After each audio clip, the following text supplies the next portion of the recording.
Hello, everybody, wherever you may be. My name's Larry. My call sign's Kilo 7 Hotel November. Welcome back to my shack in the middle of the night again. Still haven't been able to get to sleep yet. I thought, let's do another one. This is Ham Radio Live Show 78. It's been quite a day, let me tell you. I had a whole bunch of pictures here on my phone that I took today. We had a terrible storm here.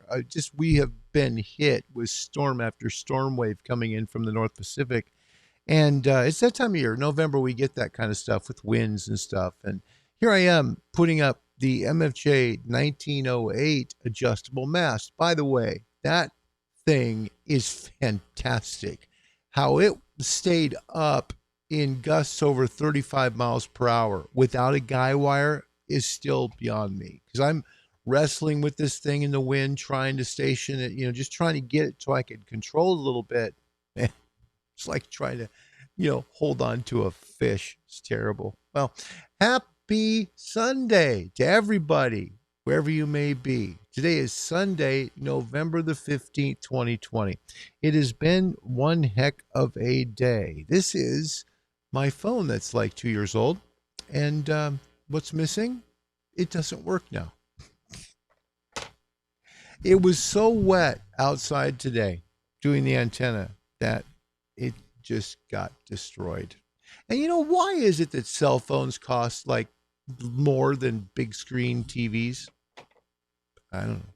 All right. So anyway, what I wanted to do was I had all these pictures for you to show you this new, my old antenna, my ZS6BKW that I put back up because I love that antenna.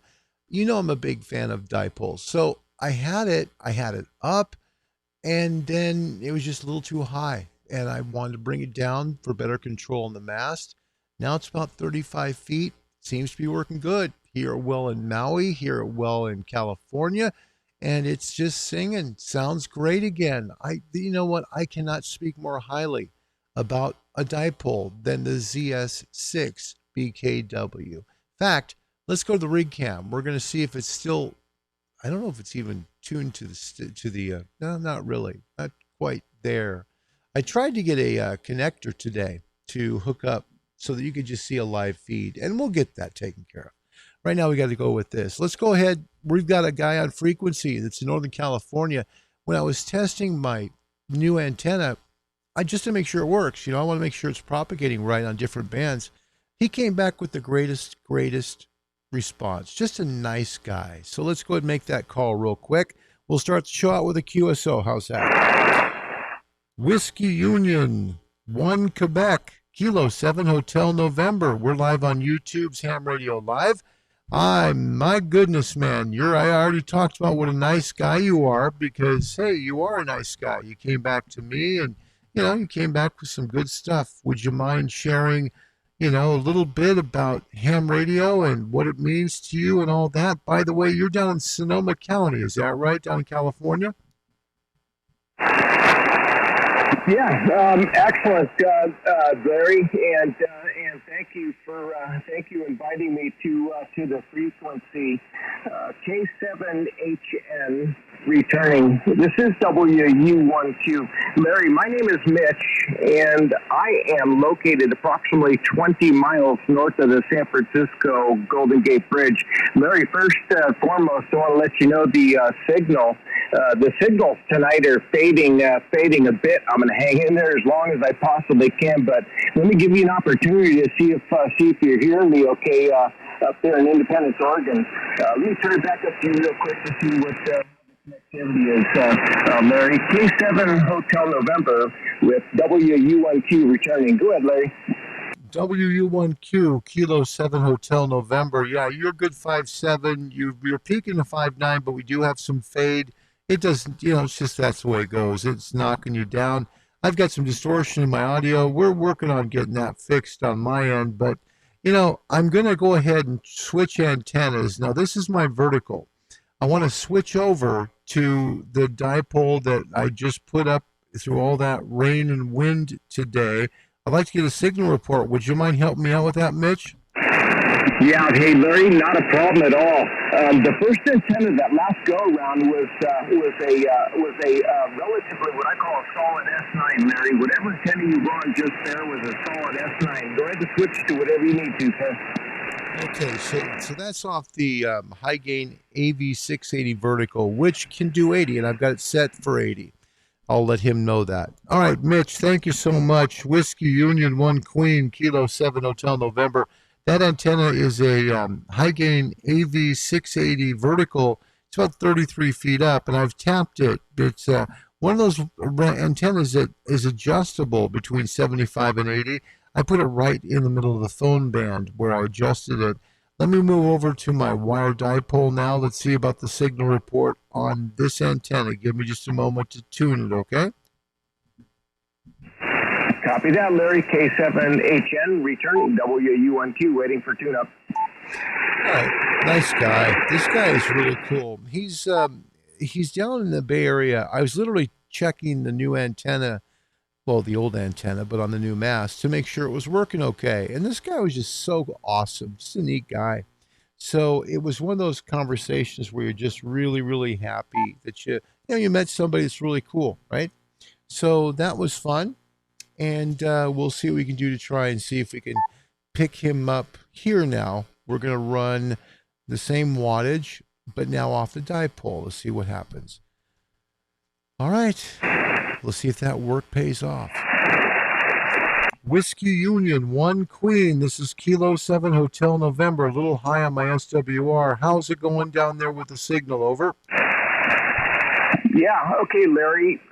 K7HN with WU1Q returning. As you're peaking and dithering in your standing waves in your antenna tuner, I noticed the band started shifting. So I'm not sure that any kind of signal report I give you is going to be a valid comparison to the I thought. Vertical antenna you just came off of. And based on those conditions, I'm going to say you have about the comparable signal.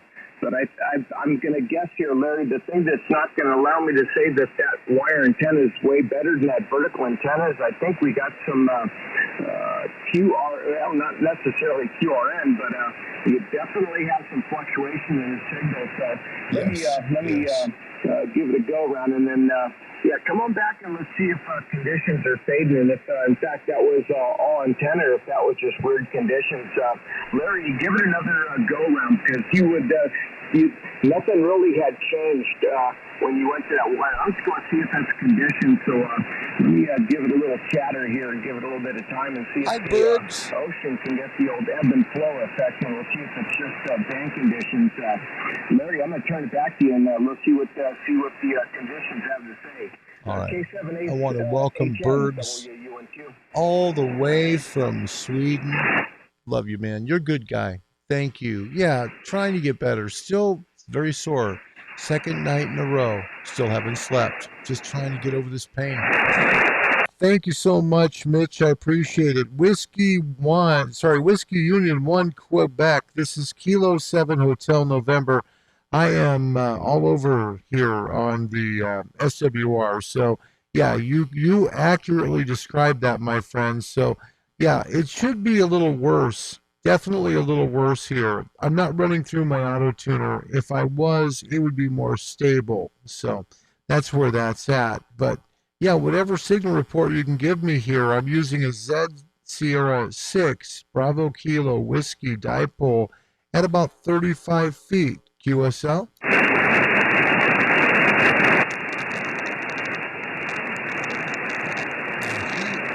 It's possible you hear us. Yeah, okay, Larry. That was actually horrible. It's probably the worst go round. Yeah.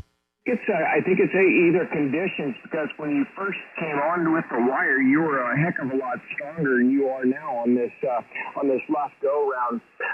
Absolutely suspicious. It sounds as though it's going long and transitioning from long to short, or it's just stretching out.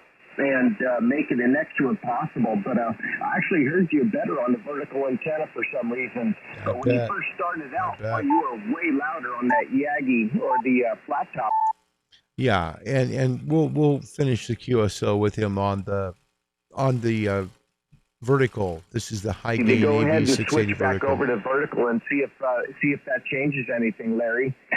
Try it again. See if you're still copying me out here on the in the San Francisco Bay Area. K7HN WU1Q returning.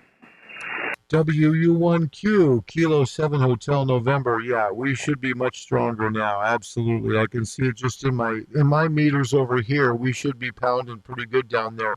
I appreciate your kindness. It's good to check the antennas. You know, it's not built for 80. You know, it's a modified G5RV, but because of the way it's designed, my friend, it loses 80 meters. It just loses it. You use an antenna tuner to it. That's sure. You can do that.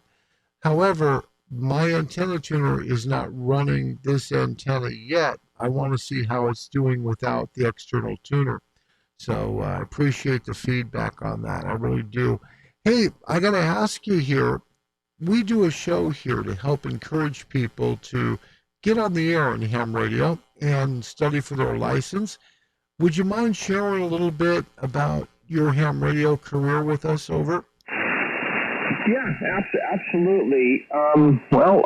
Let me see. I can start from my very first beginning. I tend to get a little long-winded, so it probably helped me out to know what aspect was it, what interests me, or how I got into it, how I went about it.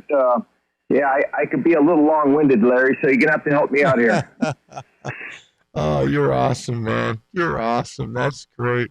Why don't you go ahead and just tell us what motivated you to get into ham radio? How did you, what was that big moment that hit you where it was like, yep, I want to do this?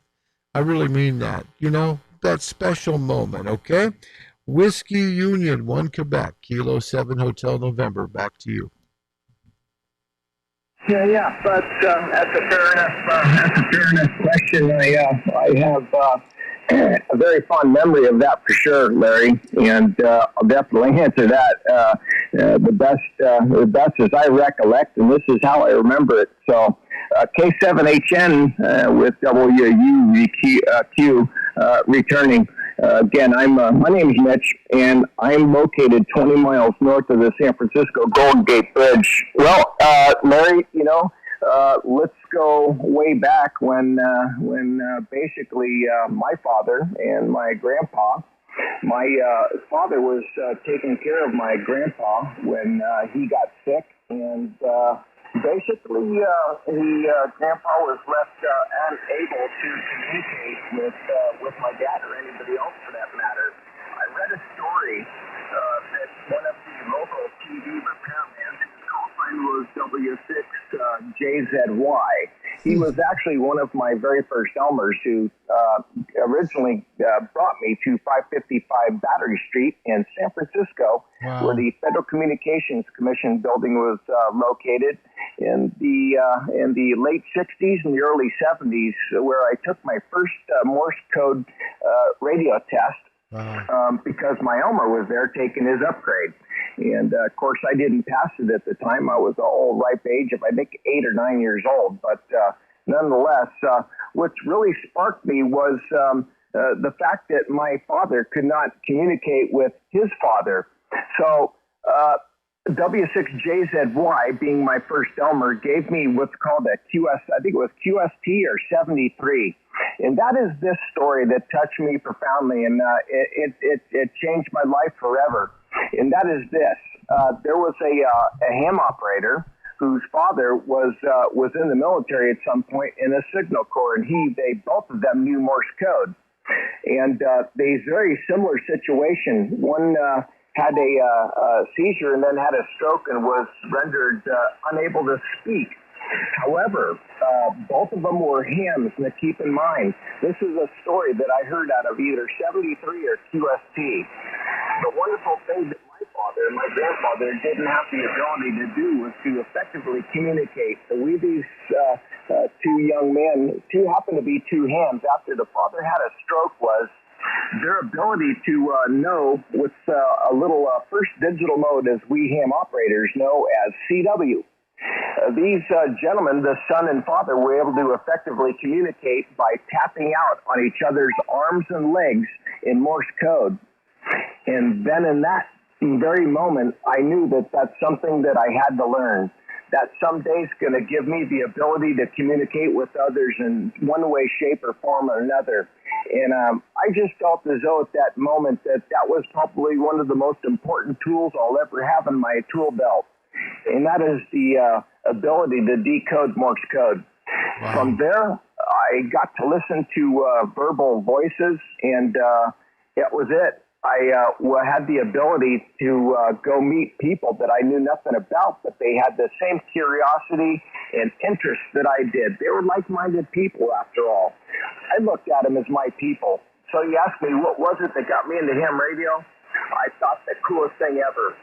Two human beings having the inability to effectively communicate, but a little hobby comes into play, and it's called ham radio. There's a mode in ham radio called CW. These two human beings were able to effectively communicate now. I wanted more of that. Not only that, I heard that people all over the world, because the sun played a huge role in my ability to effectively communicate and meet other people all over the globe. And that was called a solar cycle. It's something that occurs every 11 years. And I got to tell you, I was hooked. I've been doing this hobby for 40 plus years, and been going strong ever since. You asked me what got me into it. It's the ability to meet effectively and communicate with other human beings on the planet. The hobby's been the greatest, and I hope that that sparks some form of interest for somebody out there listening, whether they're a shortwave listener, a newbie, or someone who's been out here doing this hobby longer than I have. That's my story, and I'm sticking to it. My name is Mitch. My call sign is WU1Q, and I'm located 20 miles north of the San Francisco Golden Gate Bridge in the County of Marin, with a small town of San Anselmo. Larry, there you go, sir. Back to you. Whiskey Union 1 Quebec. That was one of the best stories we've ever had. Truly, that was fantastic. Now, I want to tell you, you got some competition here, all right? We had a QSO a couple weeks ago with a gentleman in the Midwest, and actually, no, I'm sorry, East Coast. And he was the former vice president of the National Broadcasting Company. No joke. And your story rivals his. That's one of the best we've ever heard. I want to thank you for taking the time to think it up and share it with us. Mitch, you're a real special guy. You really are. I want you to know that. I mean, I speak with a lot of folks on ham radio, and I enjoy every moment, every single moment. But you always know when there's someone real special on the other end. This is one of those moments. I mean that very much. Whiskey Union 1 Quebec, Kilo 7 Hotel November. Back to you. Yeah, hey Larry, you obviously are a special guy doing what you're doing out there for this great hobby and all humans alike. So for that, my hat's off to you. And anything I can do to further this hobby has brought me. I'm not ashamed to admit it, but at some point has saved my life. And I think it's the greatest thing since sliced bread. So, Larry, anytime I can get back to the hobby and maybe effectively get to one person to give them something that affected me in my life, and maybe see the goodness in this great hobby and all the people that you can meet and the potential in this hobby. So for that, I thank you, Larry. And I'll let you tie a ribbon on it, and I'm going to go walk the dog because he's kind of looking at me funny, and I think I know what he wants. Hey, Larry, absolute pleasure to meet you anytime, buddy. Hope to run into you again down the old log, and hope you got all the audio and it was good, and you got what you wanted, and that's all I got, my friend. An absolute pleasure, Larry, and hope to talk to you again, my friend, and be well. K7 Hotel November. Again, my name is Mitch. I'm 20 miles north of the Golden Gate Bridge, and my call sign is WU12. Larry, it's been an absolute pleasure. Good night, sir. WU1Q, Kilo 7 Hotel November. Mitch, I'm going to send a copy of the show to your email from QRZ. Be looking for it this morning. It'll be there, and you'll hear just how crystal clear you are on the 101, man. You are smoking here. You are just ripping out my windows. By the way, folks, he's using an ICOM 756, not the Pro 3. He's using the original one, and he is sounding like he's right next door. It has been my honor and privilege, Mitch. Thank you. We do a live CQ calling show every Friday night, and that happens at 5 p.m. Pacific, so 5 p.m. our time. I'll be above 7175, so generals can take part in it up on 40 meters. We'd love to have you join us sometime, make another contact. That would be great. That's every Friday night after 5 p.m., right there on 40 above 7175. Mitch, Whiskey Union 1 Quebec, Kilo 7 Hotel November. My name's Larry. All the best from the Pacific Northwest. God bless you, man. Hey, Larry, and all your listeners, thank you very much for listening, and God bless you all. And Larry, we'll catch up with you later, buddy. Keep up the good work.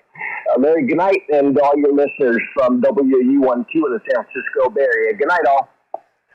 That's Mitch.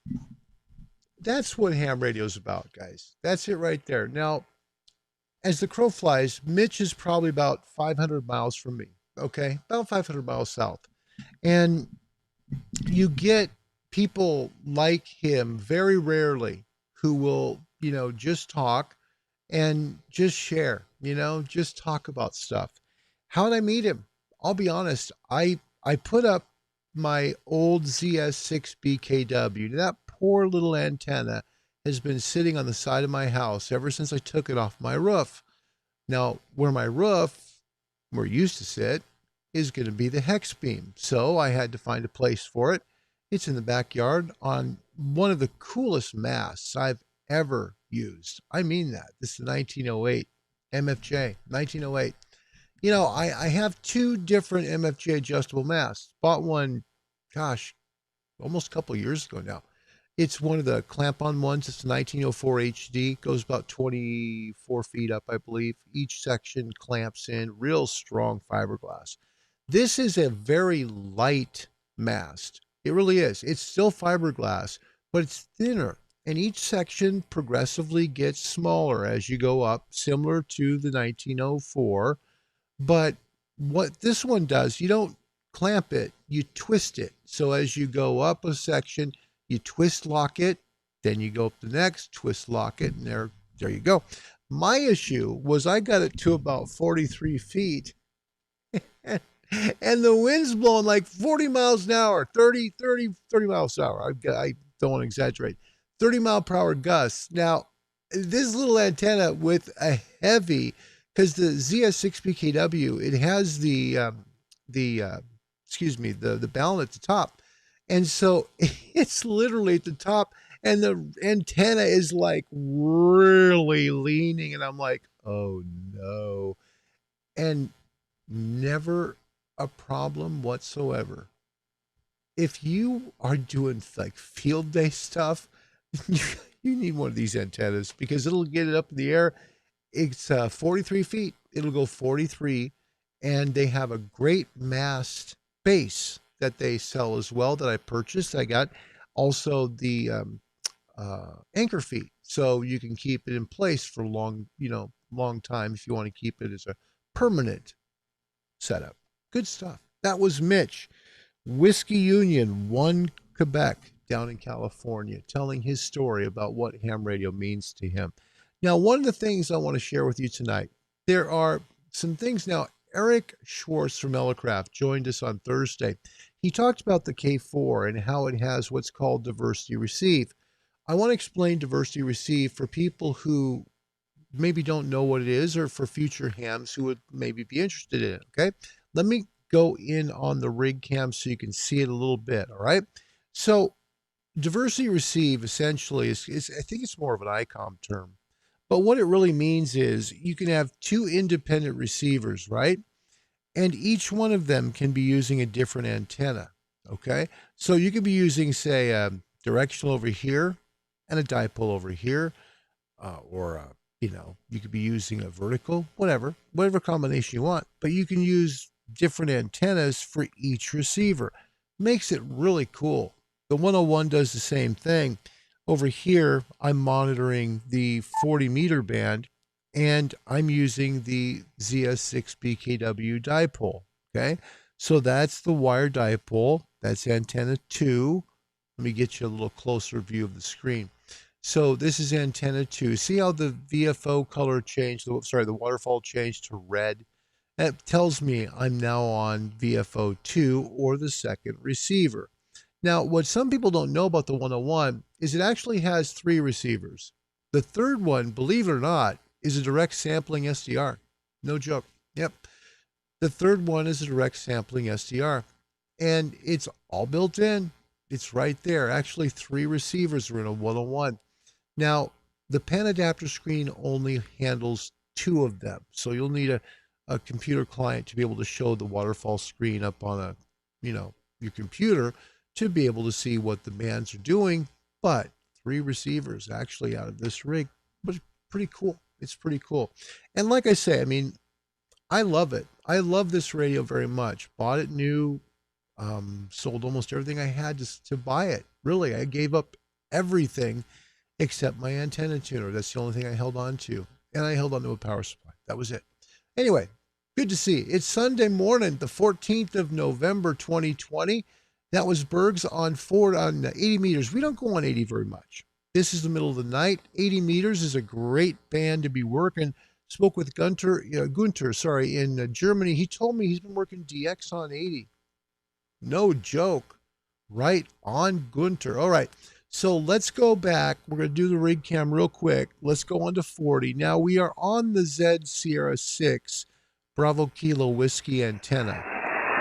So I'm going to tune it because now we are on VFO-B. So we're on the right side this time. So now we're over on this side.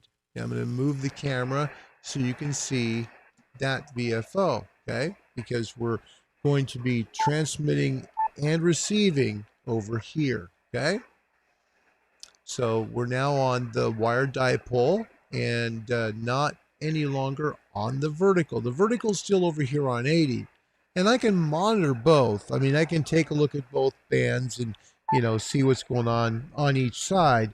But the point is that, if I wanted to do that, there's lots of ways you can do it on a 101. You can hit the 3D scope and see it like that. I think, for some folks, that's kind of a novelty. I'm not much into seeing, a whole bunch of different things, like that are kind of different. I think the 3D thing has its own, I guess, advantages, but I just prefer a waterfall screen. That's me. So now, something different that we have never looked at before on this radio. You're now seeing VFO-B here at the top. That's in red. VFO-A is here at the bottom in blue. VFO-B is running the Z Sierra 6 Bravo Kilo Whiskey dipole antenna. It's a variant of the G5RV. Now, if you're a new ham or a future ham, or you're looking for a real good wire dipole that's a multi-bander, you're going to, this antenna was modeled after the G5RV. But what happened was this ham in South Africa put together an amazing computer program. Any computer modeled it. This is one of the first computer modeled wire dipoles ever made. And what he did was he wanted to make sure it would have as much gain, meaning as much power, gain, not really power. That's the wrong term. It's basically you can hear the signal farther, okay, for new hams off of the sides. So when you're broadcasting again on a dipole, most of your power, not all, but there's a little bit more, comes off of it broadside. That means at right angles, it kind of comes off. It'll still broadcast pretty much omnidirectionally, but you get some extra push on the broadside ends. So when you look at a wire dipole antenna, if you were to, say for example, you had an antenna, trying to find another pen, here we go. Say you had your antenna and you had these two sticks, and they recommended, this was basically the side view of it, right?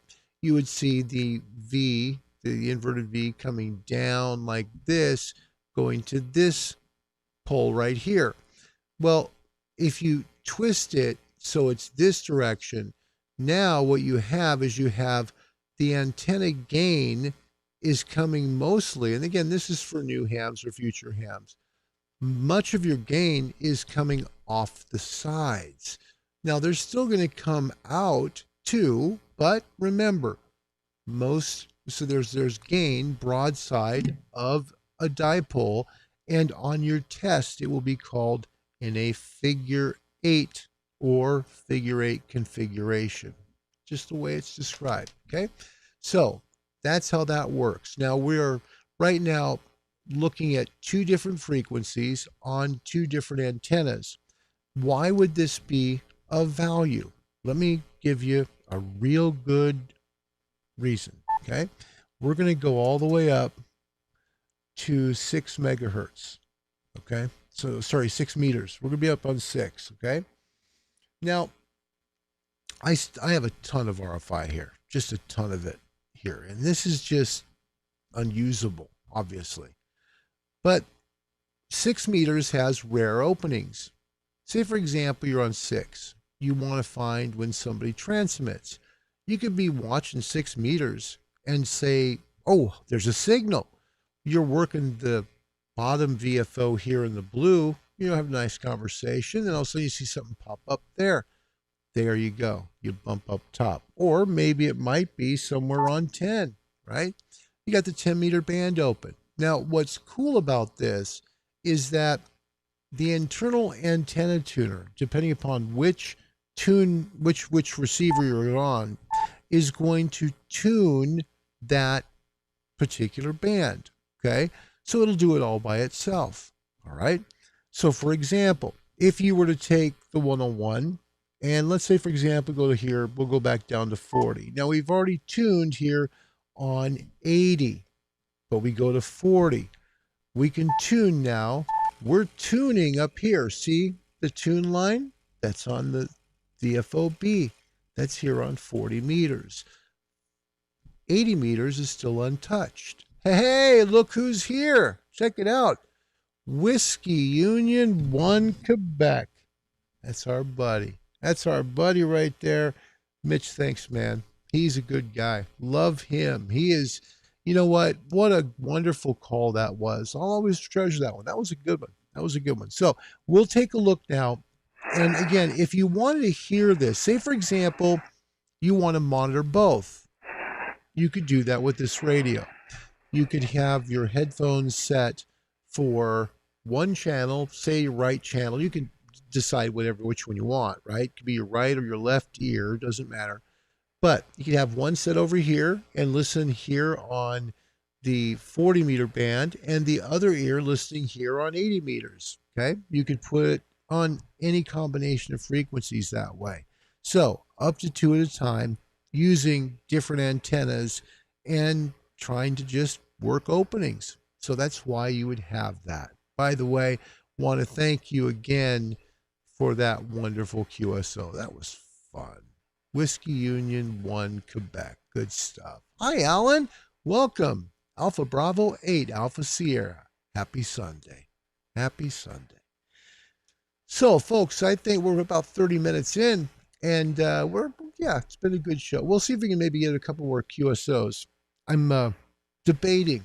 I'm gonna ask here, okay? I had this phone for like 2 years, right? Got the Apple Care on it, right? And then it's right about the 2-year part, and then today, it's just dead. Just dead. iPhone 10. Nice. Thank you very much.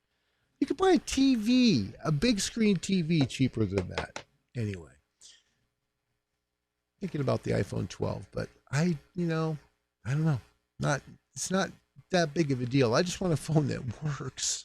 That's it. Bergs with a good question. Let's get to yours first. Hi, Jim. Good to see you in the Commonwealth. Yep. Actually, you know what, buddy? This is the second day in a row. I haven't slept for 2 days. I didn't sleep Friday night. Haven't slept tonight either. My back is just really hurting. It's pretty bad. Bergs, hey, Larry, I have a question. Have you used the Flex 64 6600, or what do you think of them? Do you know anyone who uses them? Yes, I did have. I did have a 6300, not the 6466, okay? They're wonderful radios. They have infinite amount of adjustments. What I liked about the Flex radio that I had was I liked the fact that it could, if I wanted to do ESSB, like say, for example, I wanted to use my processing gear and make my station sound like a radio station, I could do that by increasing the bandwidth on the 6300.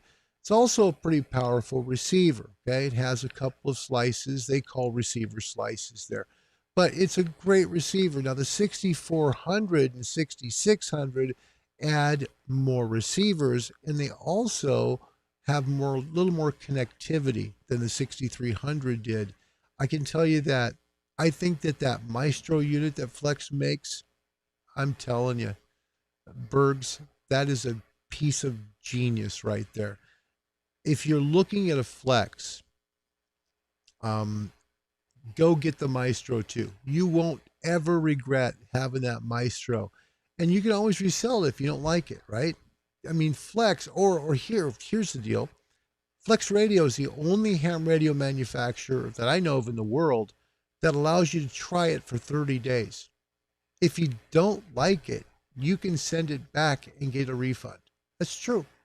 You'll have to pay for shipping, but they will give you a refund. So say you buy that 64, I think they're making the 6400 still, the 6400M, 6700 replace the 66. So anyway, buy one of those, get the Maestro. If you don't like the Maestro, send it back. Just tell them you didn't like it. Why? That's all.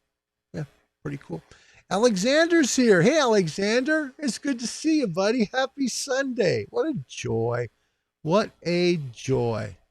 Thank you, buddy. Yeah, this is like I'm going into day 3 of being awake. My back is just seized up, not feeling too good. And we had an antenna project yesterday in a terrible windstorm that I'd love to show you the pictures of. However, they're inside this, which doesn't work anymore. Ta-da! Anyway, all right.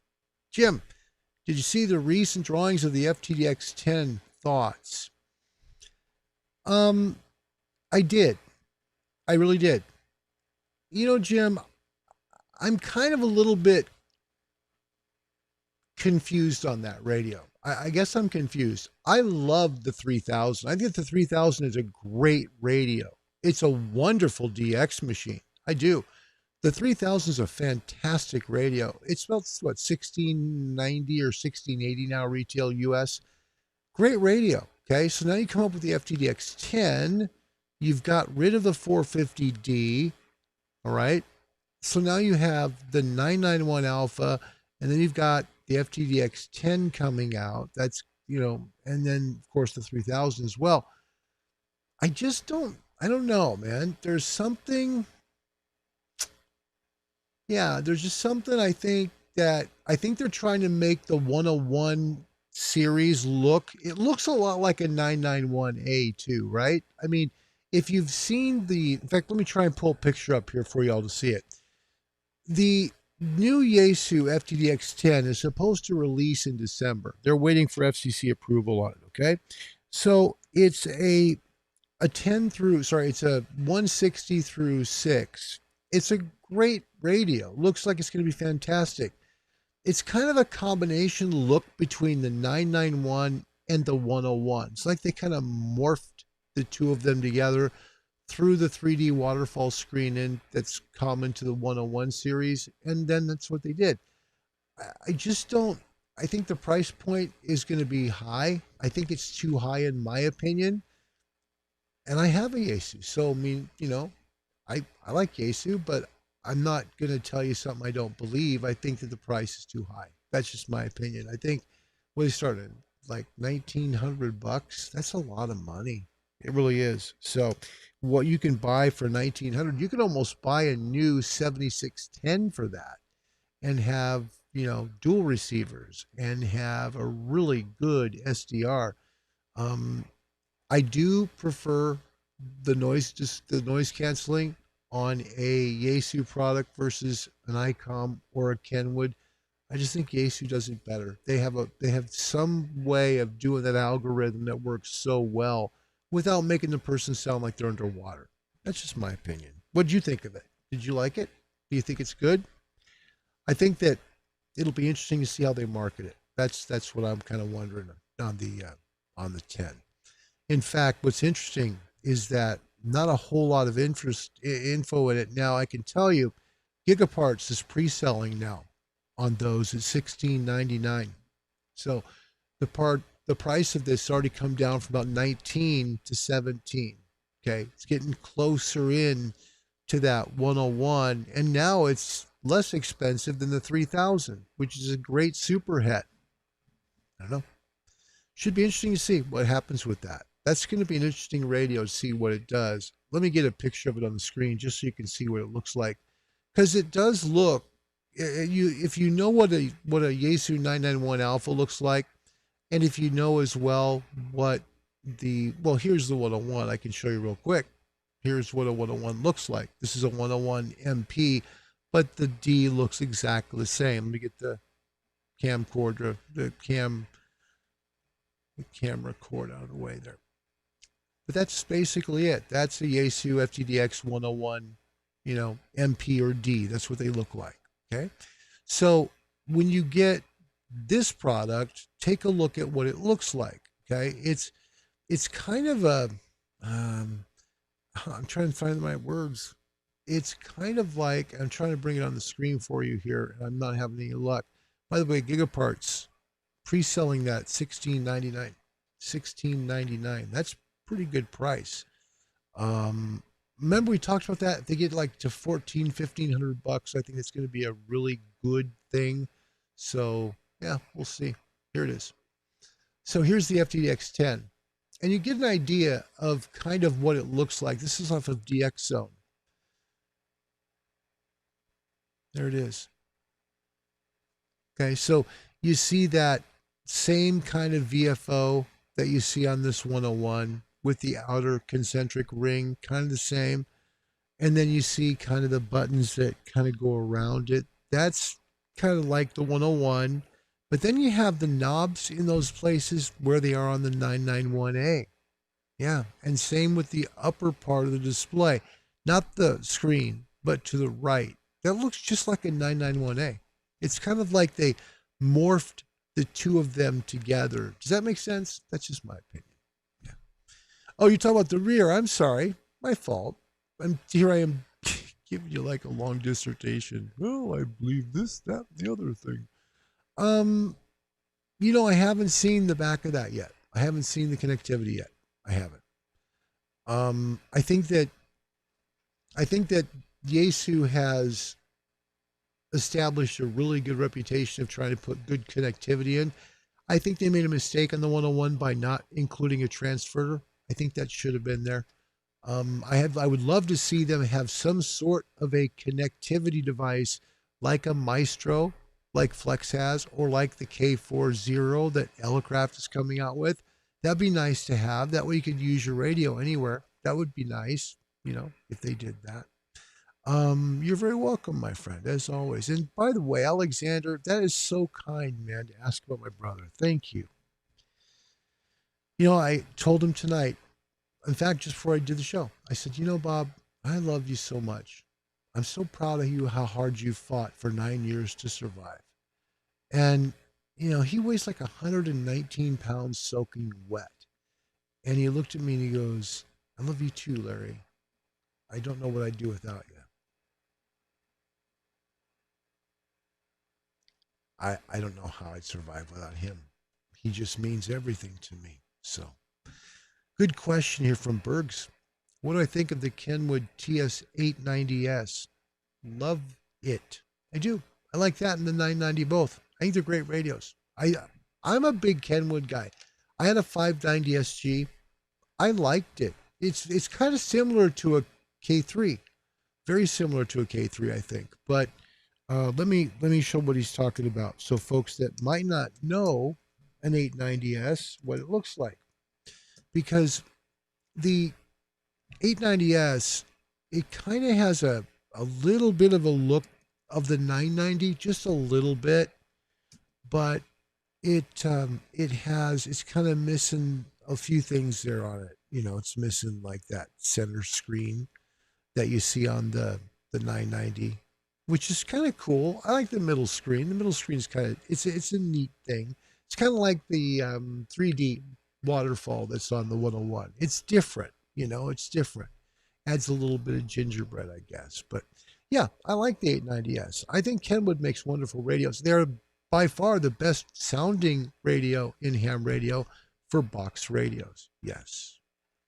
Have I ever used a hybrid tube radio? No, have not. Have not used a hybrid tube yet.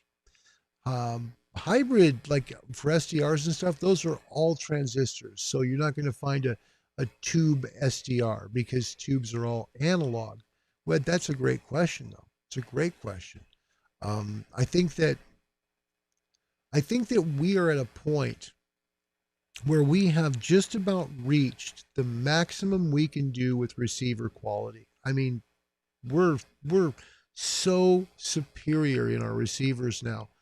What I'd like to see is better transmit. I mean, wouldn't you all like to have the opportunity, for example, if you had the chance to buy, I don't care what manufacturer, let's just say manufacturer, anybody who sold you an SDR at 400 watts and charged you $2,500 for it. Would that interest you for 400 watts? I bet it would, especially if it was quality transmit. Yeah. See, that's where I think manufacturers could really make some hay. Put some more power in these things. I know it has to do with heat dissipation. I get that. I do. But you can always make a box that goes with it. For goodness sakes, the 101 has the rig plus the speaker and the power supply in the back. Yeah. Yep. So he's ordered oh, Scruffy, you did, huh? All right. You know what? I don't know you'll be disappointed with it. I think the 10's going to be a seller. I really do. I think I love the price. If they were first about 19 and change. Now they're down at Gigaparts to like $1,700. That's more reasonable because it is not. You cannot think of this as a direct competitor to the ICOM 7300. It's going to have better RMDR numbers. It's going to have much better intermodulation numbers. It's just going to be a stronger receiver. That's all. It's going to still be 100 watts like the 7300. It's going to have a little bit bigger screen than the 7300. It's going to be a little bigger, but I mean, what a beautiful display. I mean, gosh, that's what sells radios. A lot of radios today is a display. They really do. Scruffy, thanks for being here. Appreciate that. And I do like that question, by the way, Alexander. That's pretty cool. Yep. All right, folks, let's take a quick look at that 890. I want to do that for Bergs because I'm a big Kenwood. I love Kenwood. I think Kenwood does some very special stuff, and I don't think they get enough credit for it. When you look at a lot of radios that have just a great audio sound to them, Kenwood's famous for them. Here's an 890S. That's what it looks like. This is a kind of a, obviously an ad for it, but it gives you an idea. Let me show you, bump it up a little bit for you so you can see it bigger and less of me. Less of me is okay. What I love about this radio, and I'll be honest with you, this is it, Bergs. I'll tell you what I loved about it. The first time I saw one, I pressed on the SWR meter, right? Pressed on the S meter, and it changed colors. And I thought, that's pretty trick. I like that. That's a pretty sweet rig. And I turned it on, and typical Kenwood quality. It was. That's a great radio. I love that. I also think the 590 Sugar Golf is an excellent super het. That's a great radio. And it's so similar to the Elecraft. So you did, Scruffy, so 2009 on Australian. Would you do us a favor? Would you let us know how you like it? We would love to hear about that, Scruffy. That'd be cool. Because truly, that's going to be a special radio, I think. It could be the FTDX 10 because of the price point. You know, if they get it down around 15, you know, right about 14, 1500, I think they've got a really strong seller then. And probably the 3000 is going to be dropped because there's no sense of having a super het and the SDR there, as well as the 5000 and the 101 MP up top. It just doesn't seem like it makes sense. So, all right, my friends, I think we've talked long enough, right? But I love answering your questions. If you have any more questions, feel free. We'd love to, we'll talk for a few more minutes. It's fine. The bands are open. They're very strong right now. 80, 40, 20, 17, all look great today. And I think you're going to find it to be a very good day to make some great contacts. Take a look at the bands already. Look at 80. That's the top VFO. Let me move it back a little bit. So our top VFO, that's 40. There's 40 at the top, 80 at the bottom. Look at all the work already, all the action right there on the 40 meter band already. In fact, let me move away from some of the digital stuff so that, because basically what you're seeing here, you're seeing the entire band. I have the entire 40 meter band here in red. So of course you can see all the FT8 happening right here, right? Every 15 seconds, there it is. So yeah, that's it. But I think today, if you want to make some QSOs, you will do very, very well today. Conditions look great and they sound good too. Good stuff coming out there. Yep. And hey, thanks, Scruffy. Thanks for letting us know about that. That will be great. Love to hear what you think of that FTDX 10. He also says, well, to compare price, the FTDX 3000 is $20.95 for less, right? It makes no sense, right? It's kind of like, it's one of those weird Yaesu things, okay, right? Yaesu, they have the 5000. It's been out since 2010. It released in December of 10. Now its release price there was like 3 models, okay, two different levels when it first released. Anyway, it was like $6,500. That's what it first released as. Yeah, a 5000. The same 5000 that's made today started at $6,500 retail. No joke. Now it's like at 37, I think, and change. But I think when you have a 101 MP that's, $3.5, $400 more, right? Why wouldn't you go with the 101? Makes no sense why you wouldn't. You get the same amount of power, but you get a great SDR and you get a touch screen and it connects to a large HD monitor. You can hook it up to your television set, for goodness sakes. No kidding. It's funny. All right, guys. Well, you know what? We're going to call it for today. Thank you for coming. I do appreciate it. I need to go cell phone shopping. One of the things in life I hate is cell phone shopping. I think it's just the most, these things should last longer than they do. And I'm on mine all the time, but still, come on, 2 years, Apple. Have a wonderful day, everybody. Thanks for watching Ham Radio Live. And thank you as well to our good friend Mitch down in the Bay Area. His call sign was Whiskey Union 1 Quebec, simply making test calls, making sure that the ZS6 BKW was working on the new mast and we didn't have any problem with it. And he came right in. The conversation started and went from there. So, until next time, everybody, thanks for watching. Please hit subscribe. We don't monetize this. You won't see a single ad here. It's to help people with ham radio as well as reviewing tons of products. And we've got, I think 6 of them to do here in the next, probably 3 weeks. 6. And there are 6 pretty big products, including the brand new MFJ 1848 hex beam. That's a big one. You've seen tons of reviews on YouTube for the 1846.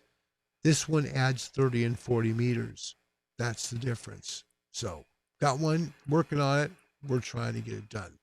Final question from Sweden. Bergs asks, maybe a question for next time. What solutions are there today to provide hold on, let's get the screen up again. Sorry. To provide LAN access to that radio. Today I use Skype and RDP to control my equipment through a computer that is 200 meters from my home. I think, Bergs, I think what we're going to see, and this is, by the way, is an excellent question for folks that may not understand what he's talking about. Okay. What he's talking about is connectivity when you're not at your radio. So if you want to use your radio, let's say you get your radio like I do upstairs, right? And you want to use it downstairs in the family room or by the fireplace. You want to just relax. A remote way to use your radio. Bergs, I think that's the next big thing that's going to happen in radios. I think that most manufacturers are going to slowly start bringing in products that do that. Flex does it already. You're going to see Elecraft with this, the K40, which is something that will be a little connector like a Flex Maestro. So I think you're going to see a lot more people doing that because it seems to be the way people would like to go. People are always on the go. You can't carry your ham gear with you on trip, but you can sure bring that control unit with you. That makes all the difference in the world, right? So that's pretty cool. Scruffy, won't wait. Not going to receive it until January 21. That's okay. You just let us know when you get it. We'd love to hear your review on it. There's going to be people here and they're going to wonder about it. Right now we have people from Scandinavia and the United States. And let me just take a quick eyeball and make sure I'm missing somebody from also DX land. All over the U.S. And then we have some folks as well over in Europe. So again, Bergs, thanks for being here. That's a great question. All right, guys. Take care. Have a wonderful Sunday. Until next time, my name's Larry. My call sign, Kilo 7 Hotel November. You're always welcome here in my shack. Thanks for joining me. God bless you. Have a wonderful Sunday. Until next time, bye-bye, everybody.